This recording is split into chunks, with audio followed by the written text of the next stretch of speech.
YouTube,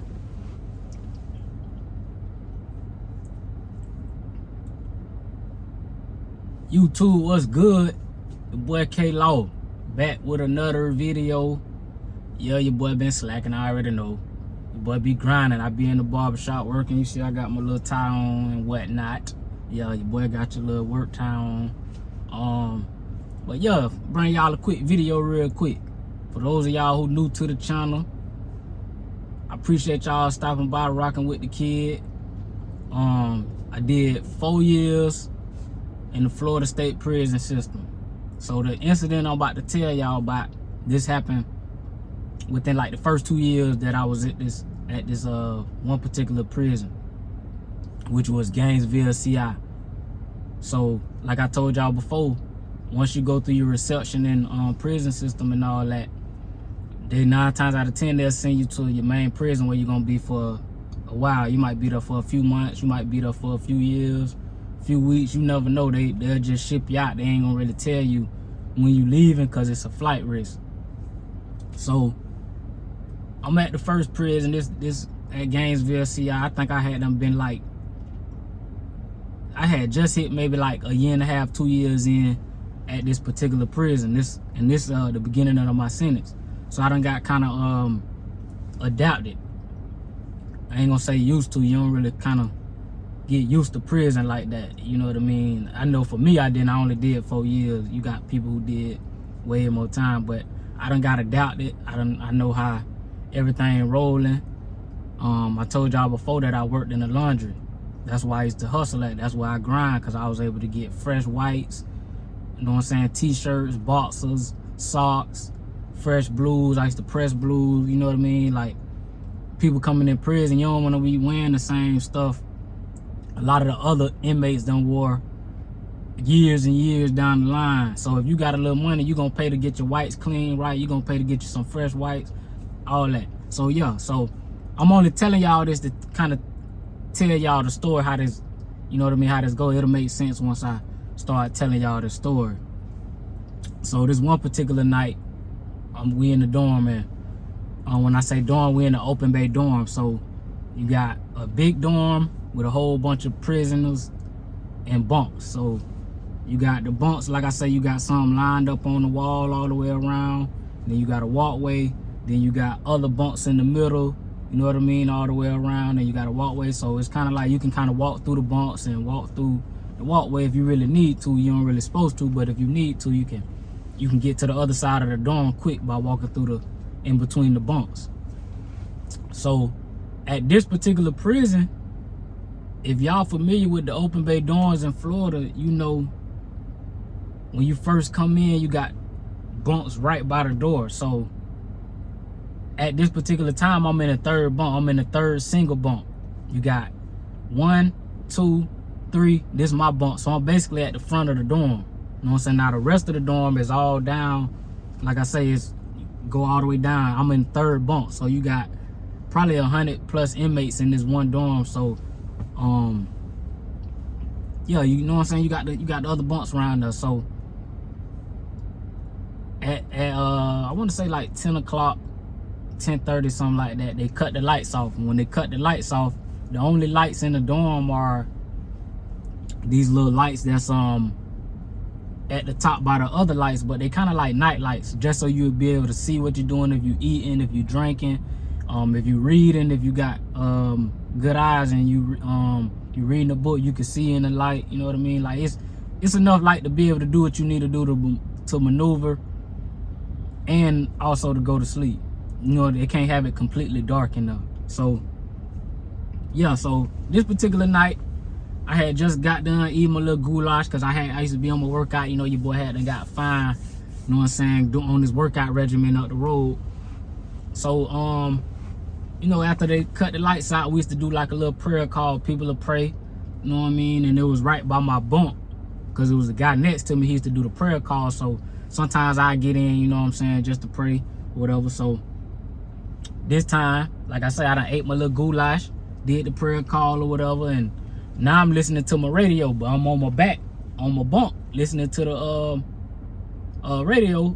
I don't know what I was listening to, but whatever was on the radio at the time, I'm jamming.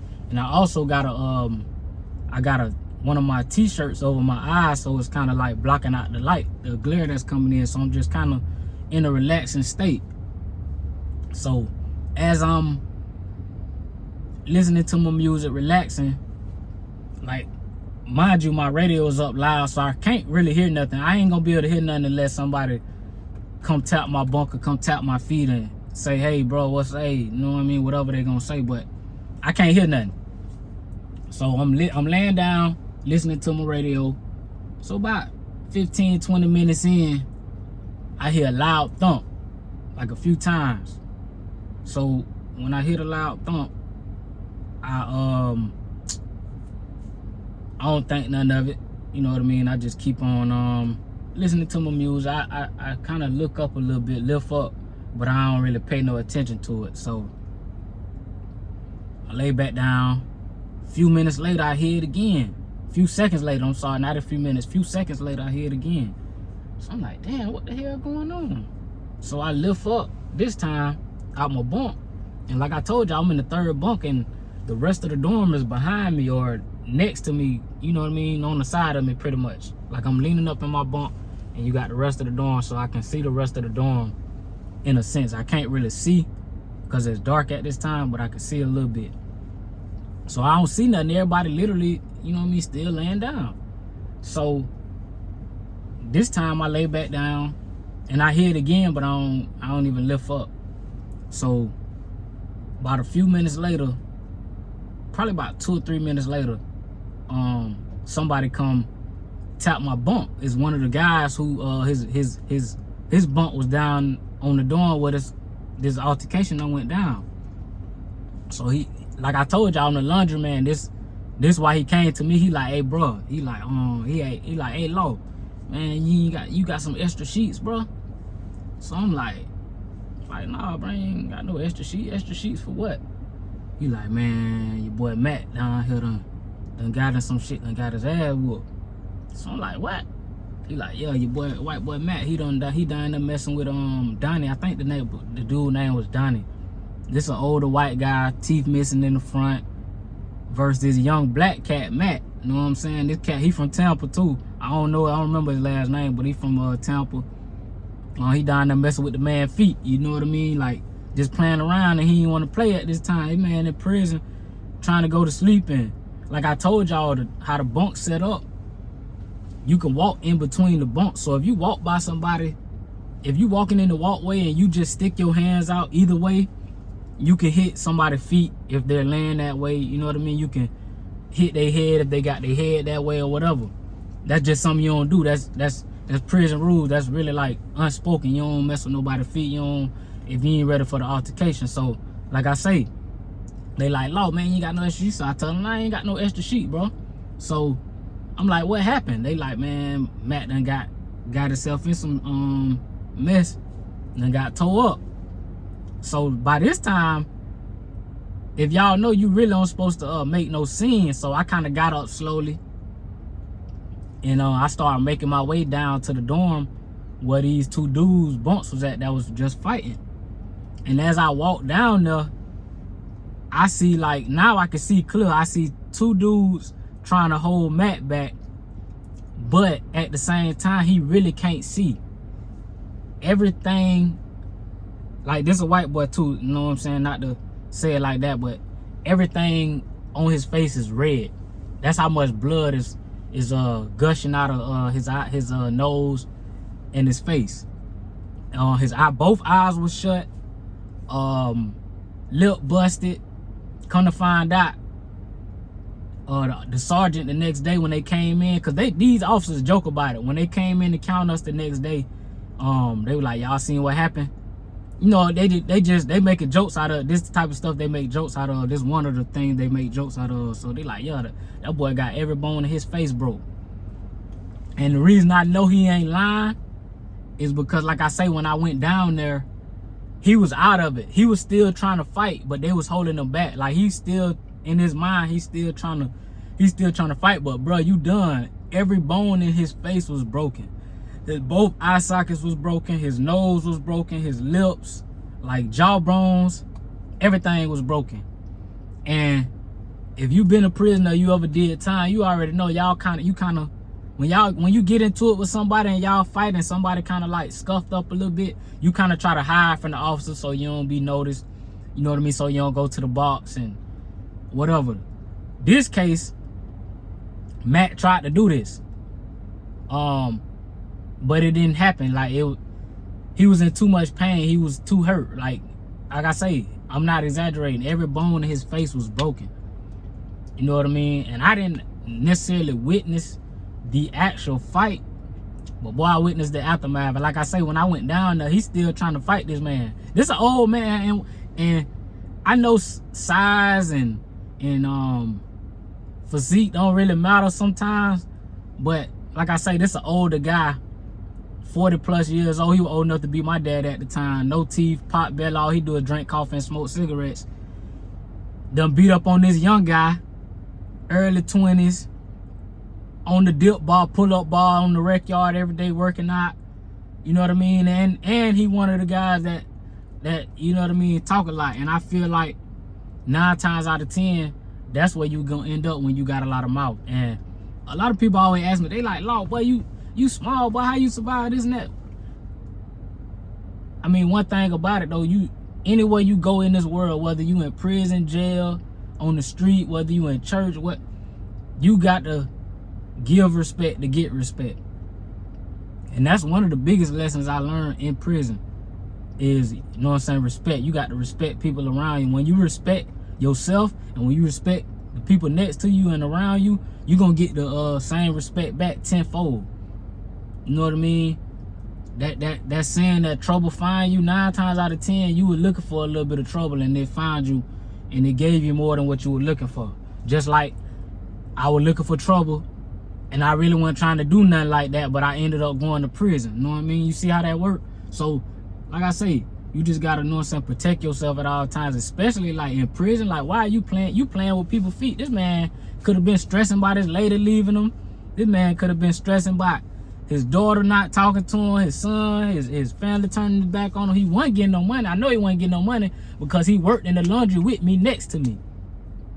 This same dude that I used to, you know what I mean, like laugh and joke with, he a humble dude. He really was a humble dude, man. He was in prison for driving on suspended license, 5 years. And if you from Florida and you know about the system, when you become a habitual, I can't say it the right word, but basically when you get caught driving without your license 3 times, they call you habitual offender, and you can get up to 5 years in prison, and that's what bro was in there for. So, man, bro wasn't in there trying to, know what I mean, be no bully, and he ain't had no hope. None of these guys had a lot of time. I think Matt had like 3 years, Donnie had like 5 years, you know what I mean? So, but I was just saying that to say, you don't really know what people going through enough.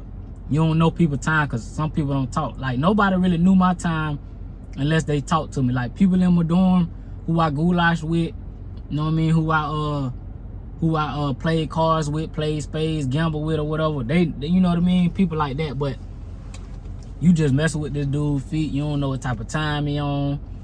You don't know what's going through his head. It's, like I say, it's nighttime. He probably think about his old lady, what he gonna do when he get out. So, yeah, Matt ended up, he ended up getting, man, he was hit hard, man. And y'all know how the prison floors is. They cement, ain't no carpet. It's straight cement. So what I was hearing when I was laying on my bunk, I was hearing bruh head hit the floor. And I'm gonna give y'all another little jump to this story. The prison Gainesville, CI that I was at, right? It was a small prison, so we didn't have a confinement on the prison facility. So what they would do, if you were to go to confinement, they'll put you in the holding cage at the front of the prison. They'll have a transport bus come take you to a closer prison that's close by to their confinement, which was, I think, was FSP, Florida State Prison, or Columbia. And FSP is where they hold the people who about to get put to death in Florida. But yeah, they have a regular side too. So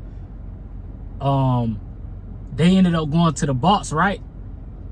Now, when you go to the box, when you get out the box, whatever prison you at, if your prison don't have a confinement, they'll sometimes throw you on that compound.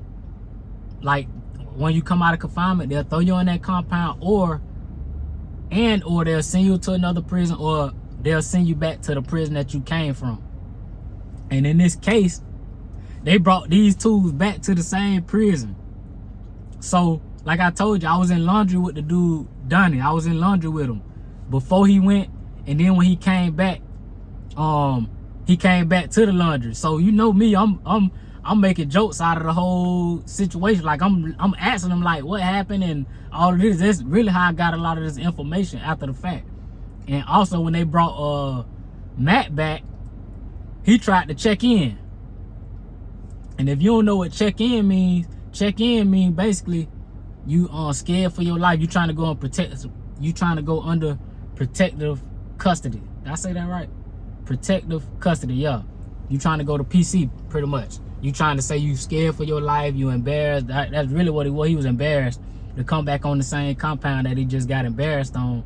Cause like I told y'all, this compound small, so the officers know us by first and last name. He know probably all of us. This prison maybe only held like 400-500 inmates. You know what I mean? So yeah, Matt tried to check in so he wouldn't have to come back on the compound, because if he check in, all they gonna do is put him back on the bus and send him to confinement for another 30 to 60 days and then ship him somewhere else, since he say he's scared. But they knew what he was trying to do. They knew he was embarrassed, so they still brought him on the compound. And they brought Donnie back to my dorm. He came back to my dorm. They put Matt in another dorm, and then they also brought Donnie back to the laundry where I was at. So yeah, that, man. Let me see. I know I got my dog J-Dub. I got bro on Facebook. It's a few people that I went to prison with that look at these videos. It's a few people that I was in the same dorm with that's watching these videos that can contest and prove, you know what I'm saying, to what I'm saying. Like that situation with Donnie, that matter of fact, I know J-Dub remember it, because me and bro at that time, me and bro used to goulash down there every night. And to this day, me and bro, I got bro on Facebook, and me and bro be on Madden together. So me and bro did time. I think me and bro did like 2 years together. We used to work out together. 2 Box from Polk County, Lanier, Kevin Lanier. I don't mean to say people's name, but yeah, Box was there. Who else was in there? My spade partner, O Ortiz from Fort Myers. What's up, boy? He was there. Yeah, man. So these stories real, man. And it go down in prison, man. So don't this ain't no game. I don't want people to think it's no game. It's especially a lot of these young cats, man.